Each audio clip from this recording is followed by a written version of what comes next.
तना को भी अगर चल पे भाव जी वीडियो चालू हो लड़की आपने पूछ लगाई नहीं माई बेटा।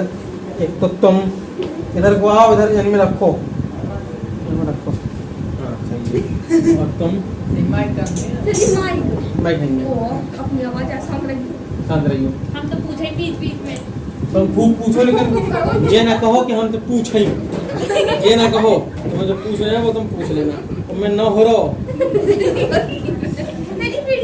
कोई बात नहीं, वीडियो तो ठीक है अपनी जगह पे। अगर बाद में हमने रिकॉर्डिंग देखी है इसकी और जिसकी आवाज आई बेमतलब की, देखो दूसरे दिन का आओगे ना तुम लोग।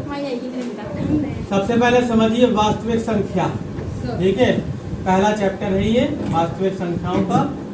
अब चैप्टर बाय चैप्टर अपन लोगों को करना है रिवीजन, वो भी एनसीईआरटी की बुक से, ठीक है। वास्तविक संख्या मतलब रियल नंबर। थोड़ा सा तो आप लोगों को नॉलेज होना चाहिए नंबरों के बारे में। नंबरों के बारे में का मतलब ये हो गया कि वास्तविक संख्याएं क्या कहलाती हैं, काल्पनिक संख्याएं क्या कहलाती हैं, पूर्णांक संख्याएं क्या होती हैं, परमेय संख्याएं क्या कहलाती हैं, अपरमेय संख्याएं क्या कहलाती हैं, ये सारी चीजों की थोड़ी बहुत जानकारी होना चाहिए। फिर इसमें जो मेन बात हम लोग पढ़ते हैं वो पढ़ते हैं यूक्लिड विभाजन प्रमेय का, या प्रमेय ये मान लीजिए, या नियम। यूक्लिड विभाजन थ्योरम है।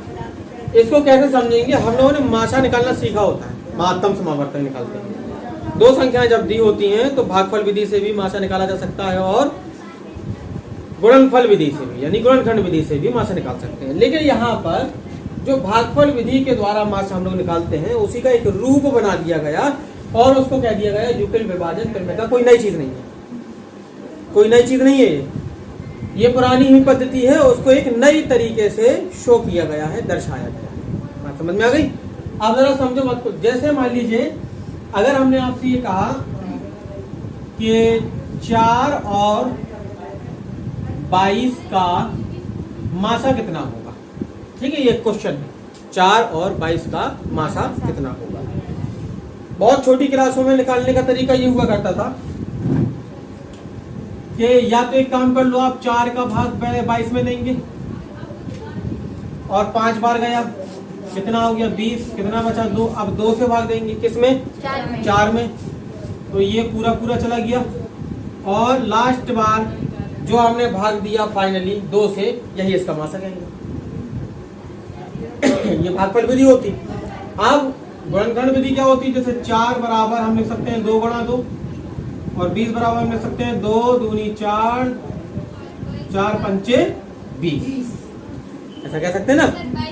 22। अच्छा 22 बराबर, हाँ तो 22 बराबर हम लिख सकते हैं 2 गुणा 11। और मासा का मतलब होता है कि इन दोनों संख्याओं में ऐसे कौन से गुणनखंड हैं जो कॉमन है। 2। इसके अलावा और तो कुछ है नहीं है। इसमें ये 2 है लेकिन इसमें नहीं है, इसमें ये 11 है लेकिन इसमें नहीं है, तो 2 इसका क्या हो जाएगा? आंसर हो जाएगा, मासा हो जाएगा। इसी का एक रूप जो हम भागफल विधि द्वारा समझते हैं, इसी का रूप बन जाता है यहाँ पर। मान लीजिए कोई 2 संख्याएं हैं, ए और बी, ए और बी कोई 2 संख्याएं हैं। अब वो 2 संख्याएं कैसी हैं? ए बराबर बी क्यू प्लस आर, ये बराबर बी क्यू प्लस आर है और 0 से बड़ा या बराबर और बी से छोटा आर का मान। अब आप क्या समझ रहे हैं? ये जो कहलाती है जिसमें हम भाग देते हैं 22, इसे हम क्या कहते हैं? भाज्य।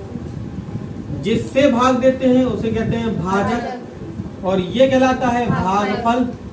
और जो शेष बचता है, जैसे यहाँ पर 4 बचा था तो ये कहलाता है शेषफल। ये यहाँ पे कुछ भी नहीं बचा तो 0, ठीक है। तो यहाँ पर ये जो a है ये आपका भाज्य ही है। ये क्या है? भाज्य है। b क्या है? भाजक है। मतलब हमें 2 संख्याएं मिलती हैं, एक ऐसी संख्या जिसमें भाग दिया जाए, एक ऐसी संख्या जिससे भाग दिया जाए। q क्या है? आपका भागफल। और r क्या है? आपका शेषफल। तो वो ये कह रहा है कि r का मान 0 या 0 से बड़ा और b से छोटा होगा। b क्या है? भाजक। भाजक वो संख्या है जिससे भाग देते हैं हम। r का मान या तो 0 हो सकता है या 0 से बड़ा हो सकता है, लेकिन भाजक से बड़ा नहीं हो सकता, भाजक के बराबर नहीं हो सकता, भाजक से हमेशा छोटा रहेगा। क्यों? भाई आप यहाँ से 4 का भाग दे रहे हैं 22 में, तो कभी भी शेषफल आपका 4 नहीं बच सकता, 4 से कम ही बचेगा, क्योंकि अगर 4 बच गया तो एक बार और ना भाग चला जाता। 4 अगर बचता शेषफल में तो एक बार और ना भाग दे देते, तो 4 कभी नहीं बच सकता, हमेशा बचेगा तो 3 बचेगा। ठीक है, यह 0 होगा। जैसे मान लो यहाँ पर हम समझाएं आपको, ये मिटा रहे हैं अभी। जैसे 4 से 21 में भाग दो, 4 पंचे 20, एक बचा शेषफल। 4 से 22 में भाग दो, 4 पंचे 20, तो 2 बचेगा शेषफल। 4 से 23 में भाग दो तो 3 बचेगा भागफल, और अगर 24 में भाग देंगे तो फिर 0 आ जाएगा। 25 में देंगे फिर 1 बचेगा, 6 से यहाँ से पूरा पूरा चला जाएगा 6 बार। 25 आएगा फिर 1 बचेगा, 26 आएगा फिर 2 बचेगा, 27 आएगा 3 बचेगा, 28 आएगा फिर पूरा चला जाएगा। तो कुल मिला के शेषफल कभी भी 4 के बराबर नहीं आ सकता, उससे छोटा है। हर बार क्या हो रहा था, जो भाजक था वो भाज्य बन गया था अगले स्टेप के लिए। पहले हम 4 से भाग दे रहे थे, उसके बाद 4 में भाग दे रहे थे। जिससे भाग दे रहे थे वो भाजक कहलाता है, जिसमें भाग देते हैं वो भाज्य कहलाता है। तो जो भाजक होता है वो भाज्य बन जाता है, और जो शेषफल होता है वो भाजक बन जाता है। जो शेषफल होता है वो भाजक बन जाता है, और अंतिम बार जो भागफल होता है वही आपका मासा निकल करके आ जाता है। इतनी सी केवल इसमें बात। आगे बात समझ में, ये आपका यहाँ पर ये क्या रखना है, भाज्य है, ये भाजक है, ये भागफल है, ये शेषफल। अब जैसे मान लीजिए हम निकालना चाहते हैं 28, यहाँ पे लिख लेते हैं 28 और 90 का मासा। 28 और 90 का मासा कैसे निकालेंगे जरा? इसी विधि से अगर हमें निकालना है तो हम यहाँ पे लिखते हैं भाज्य, यहाँ लिखेंगे 90, फिर लिखेंगे भाजक। अब हम कितने का गुणा करें, अर्थात कि कितने बार पढ़ाना पड़े 28 का, तो या तो 90 आ जाए या 90 से कम रहे थोड़ा बहुत। तो 3 बार अगर हम पहाड़ा पढ़ते हैं, क्योंकि 3 बार पढ़ेंगे तो 90 से कम रहेगा, 4 बार पढ़ेंगे 90 से ऊपर चला जाएगा। तो 3 बार अगर हमने गुणा करा 28 का, तो ये आ गया आपका कितना, 84। 28 को 84। अब 84 में कितना जोड़ देंगे 90 हो जाए, तो 6 लिखते हैं शेषफल। शेष कितना बच रहा, 6 ही तो बच रहा। अब ये था भाजक तो ये बन जाएगा भाज्य, और ये था शेषफल तो ये बन जाएगा भाजक। अब 6 का कितने बार गुणा करें कि या तो 28 आ जाए या 28 से कुछ कम रहे। 6 चौको 24, 6 पंचे 30, 5 बार ज्यादा हो जाएगा, 4 लिख दीजिए। 6 चौको 24 में 4 जोड़ दे तो कितना हो जाएगा 28। अब फिर 6 भाज्य बन जाएगा, और शेषफल जो है वो भाजक बन जाएगा। 4 में कितने का पहाड़ा पढ़ दें, 1 बार, 4 एकम 4 और 2 6, फिर 4 यहाँ आ जाएगा, 2 यहाँ आ जाएगा। 2 का पहाड़ा कितने बार पढ़ दें, 2, प्लस में कितना रखेंगे 0, 2 दूनी 4। तो जैसे ही शेषफल 0 आता है वही उसका मासा कहलाता है। तो ये आपको कितना किया, ऐसे निकालेंगे, चाहे 2 संख्या हो चाहे 2 से अधिक संख्या हो, 2 करके आप निकाल लीजिए। पहले 2 संख्याओं का मासा निकाल लीजिए, जितना आ जाए उससे तीसरी संख्या का मासा निकाल लीजिए। तो 3 संख्याओं के बीच में मासा निकाला जा सकता है, 4 संख्याओं के बीच में मासा निकाला जा सकता है, जितनी संख्याओं के बीच चाहे उतनी संख्याओं के बीच मासा निकाल सकते हैं। तो ये है यूक्लिड विभाजन प्रमेय का, इसके आगे बात क्लियर है। अब थोड़ा एक्सरसाइज पे चलते हैं, ठीक है। एक्सरसाइज 1.1 में पहला सवाल क्या कहता है, देखो पहले में 3 सवाल है बेटा, इन तीनों सवालों को लगाना है। यूक्लिड विभाजन एल्गोरिथम का प्रयोग करके 135 225 का मासा निकालना है, बन जाएगा। 196 38,220 का मासा निकालना है, और 867 और 255 का मासा निकालना है। चलिए कहिए तो कोई एक हम बता दें आप लोगों को, बताइए कौन सा बताएं, हैं दूसरा बता दें। चलो पहले का दूसरा बता देते हैं, ठीक है।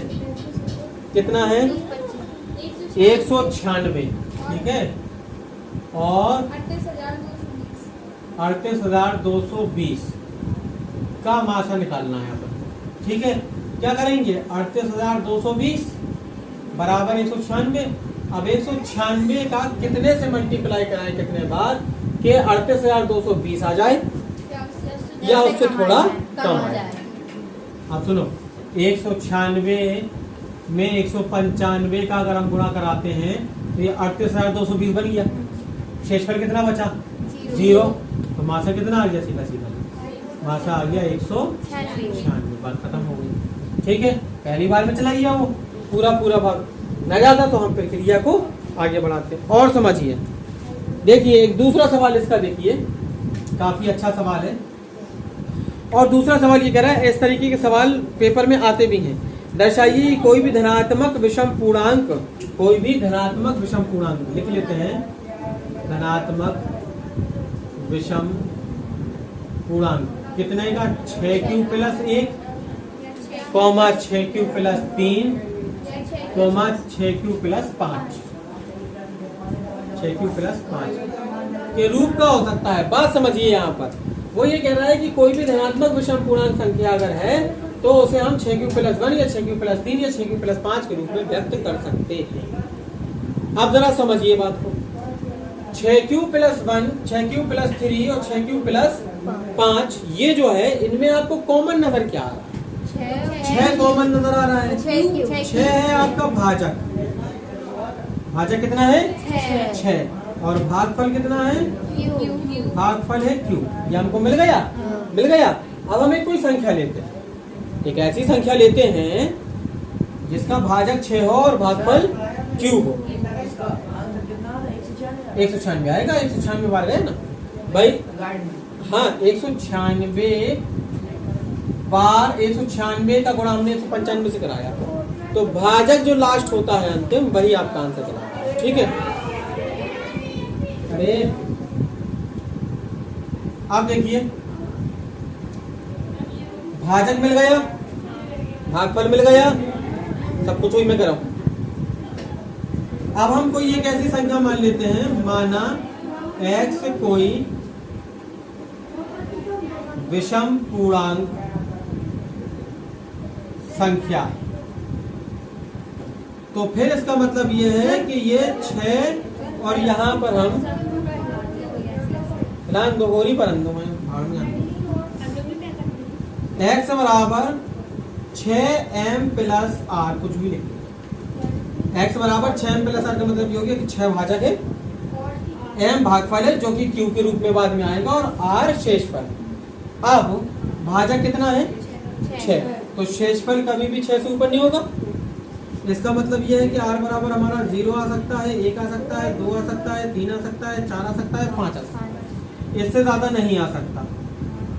यह है r का मामला, 0 या 0 से बड़ा और 6 से छोटा, ठीक है, ये है r का मामला। अच्छा, तब हम इसमें सबसे पहले लेते हैं कि जब r बराबर 0, एक एक वैल्यू रख के देख लेते हैं सब में। r बराबर अगर 0 होगा तो x बराबर क्या निकलेगा, 6m plus 0, 6m plus 0, r बराबर 0 रख लिया हमने, तो ये कितना आएगा आपके पास में, x बराबर 6q प्लस 1 0, तो ये आपका कितना आया 6 भाजक है, और m क्या था भागफल, और इसमें भागफल कितना है आपके पास में q, तो ये आया 6q।